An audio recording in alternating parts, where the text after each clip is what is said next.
The reignited debate over abortion and the contentious confirmation process of Supreme Court nominees are just some of the reasons why the fate of the judiciary is expected to be a marquee issue during the 2020 election. And groups on both sides of the aisle see an opportunity to drum up voter support. Almost every question and issue in America is decided by a federal judge. We will make sure during the election that Americans know just how important a role a president has in selecting federal judges and in shaping the federal bench. The progressive leaning Alliance for Justice is planning to launch a new initiative working with other like minded groups to create a list of diverse judicial nominees.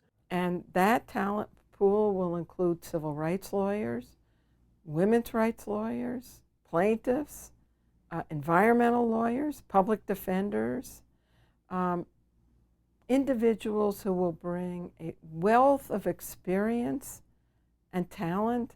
The group hopes to be a check to conservative groups like the Federalist Society and the Heritage Foundation, which provide a list of candidates for federal judicial positions. President Donald Trump has appointed over 100 federal judges since the start of his term, including 2 Supreme Court justices. And Senate Majority Leader Mitch McConnell has moved quickly to confirm more judges ahead of next year's presidential election. The Kentucky Republican has changed the rules in the Senate to speed up their approval process, a move he says was necessary because of Democratic stalling tactics. And confirming unobjectionable individuals continues to take more of the Senate's time than it should.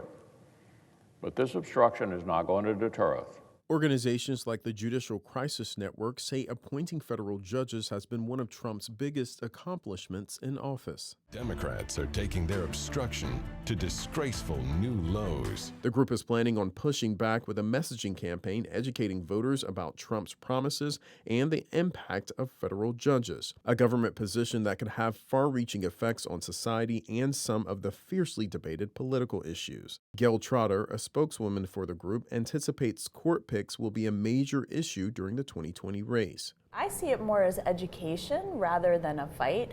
My organization, the Judicial Crisis Network, is working on informing people about the quality of these candidates and the fact that President Trump is delivering on his promise to appoint well-qualified independent thinkers to the courts. Some Democratic presidential hopefuls are vowing to confirm judges that will uphold liberal policies like the right to an abortion, which has been a contentious issue after some states moved to restrict the practice. I will not appoint a justice or a judge who doesn't believe that Roe v. Wade is settled precedent. According to a recent Newsy poll, about 88% of Democrats don't want Roe v. Wade to be overturned. Compare that to independents, who are nearly evenly split at 49% against and 51% in support, while Republicans are 35% against overturning the precedent and 65% in support. Just one divisive issue in the court of public opinion that will likely be debated and challenged in the federal courts.